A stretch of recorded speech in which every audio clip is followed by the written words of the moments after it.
Alhamdulillahi Rabbil Alamin. Asyhadu an la ilaha illallah wahdahu la syarika lah, al-malikul haqqul mubin. Wa asyhadu anna Muhammadan abduhu wa rasuluh, shadiqul wa'dil amin. Allahumma salli ala sayyidina wa habibina Muhammadin wa ala alihi wa sahbihi ajma'in, amma ba'du. Qala Allah ta'ala: Ya ayyuhalladzina amanu taqullaha haqqa tuqatih wa la tamutunna illa wa antum muslimun.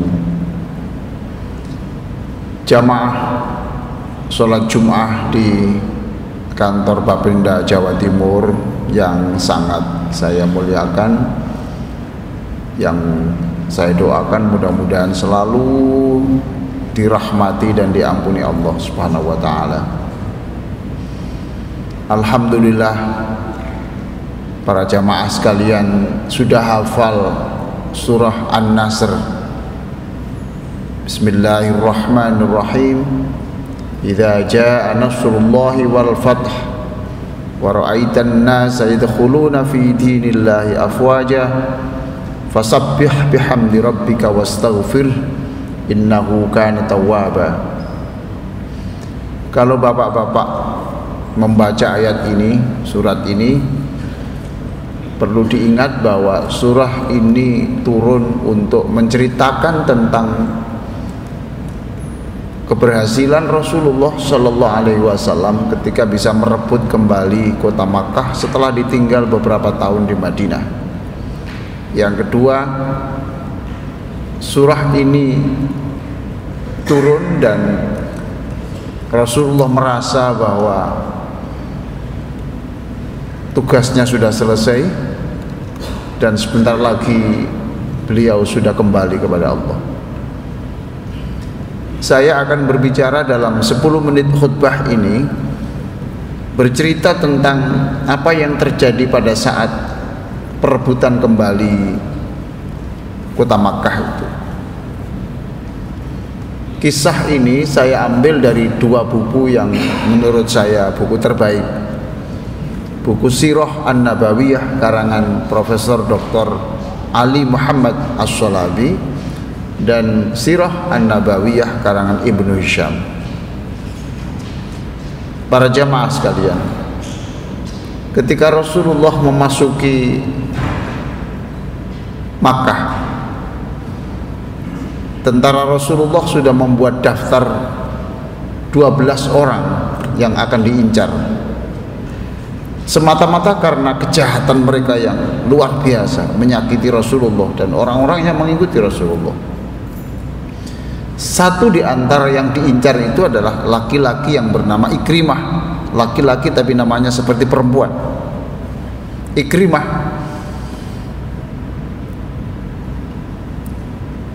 dia anaknya Abu Jahal, orang yang berpengaruh karena hartanya, karena status sosialnya, dan bisa menggerakkan orang untuk berencana membunuh Rasulullah SAW.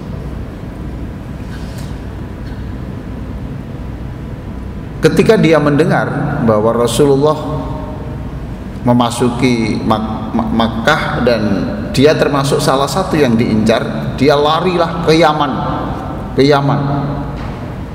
dengan perahu layar. Di tengah lautan oleng perahu ini karena ada ombak yang besar. Dia panik.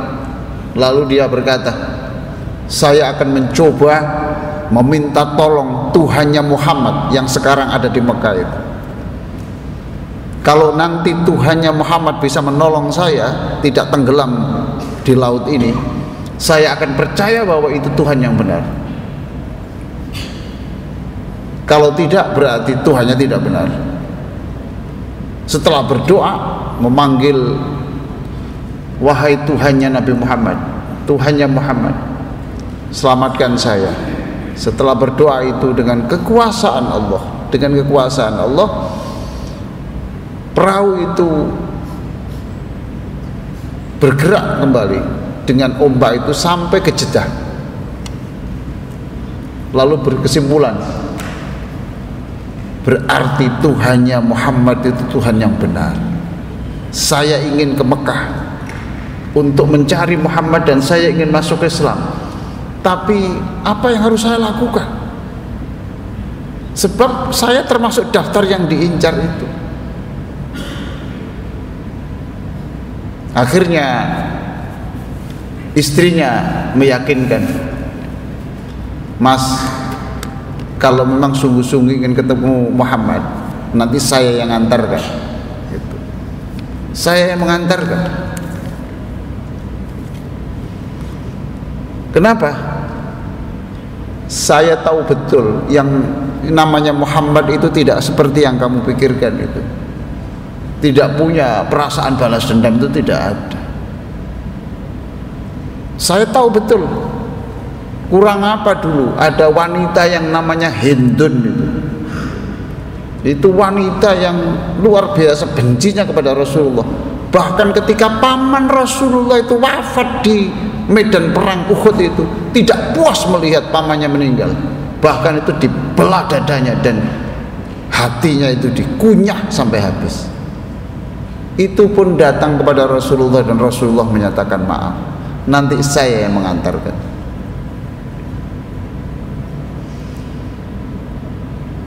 Nah, istrinya ini memanggil Muhammad itu sudah dengan panggilan Rasulullah, sebab dia sudah masuk Islam. Wahai Rasulullah, kalau suami saya mau masuk Islam, itu kira-kira masih engkau terima apa tidak? Itu Rasulullah terperanjat. Siapa? Ikrimah, anaknya Abu Jahal itu. Beritahu, dulu saya gagal mengantarkan bapaknya untuk berjalan di atas jalan yang benar. Sekarang anaknya ingin berada jalan yang benar. Saya senang, bahkan nanti akan saya jadikan teman akrab saya. Beberapa saat kemudian Ikrimah datang betul. Rasulullah berdiri dan Rasulullah merangkul bukan untuk karena disoting, bukan, tetapi sungguh-sungguh dirangkul betul. Ahlan wa sahlan, selamat datang Ikrimah. Allahu Akbar, selamat datang. Allahu Akbar, Allahu Akbar. Dirangkul. Masya Allah. Ikrimah tertegun, meneteskan air mata. Aku ini kurang apa? Sudah berapa kali aku ingin membunuh Rasulullah Sallallahu Alaihi Wasallam, tapi dia begitu santunnya merangkul saya, bukan untuk pencitraan, sungguh-sungguh hangat badannya. Wahai Muhammad, asyhadu an la ilaha illallah wa asyhadu annaka Muhammadan abduhu wa rasuluh. Hari ini saya bersaksi tiada Tuhan selain Allah, dan saya bersaksi engkau adalah hamba dan utusan Allah. Allahu Akbar, kata Rasulullah Sallallahu Alaihi Wasallam. Inilah kisah pendek yang saya cuplik dari kisah yang menyangkut surah yang sering Bapak baca, idza jaa nasrullahi wal fath. Paling tidak ada dua pelajaran yang bisa kita ambil dari kisah yang singkat ini.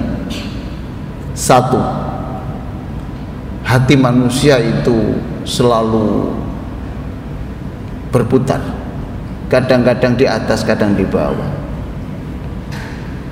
Kurang apa yang namanya Ikrimah, anaknya Abu Jahal?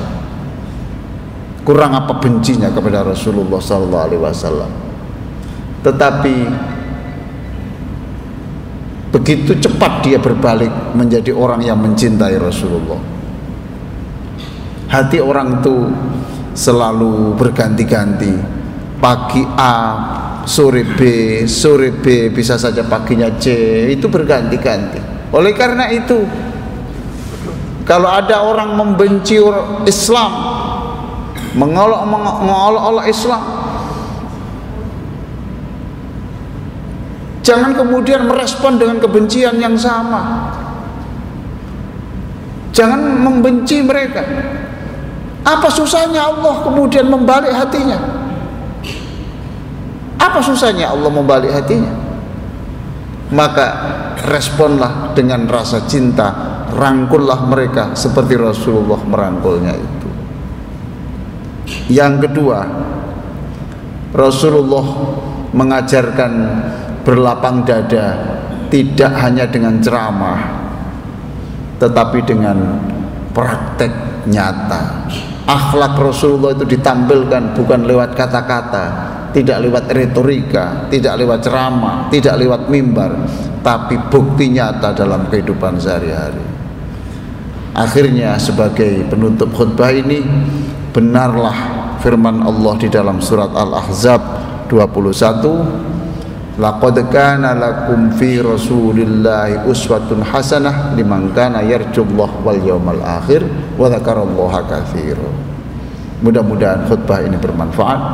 Aqulu qali hadza wa astaghfirullah li wa lakum wastaghfiruh innahu huwal ghafurur rahim.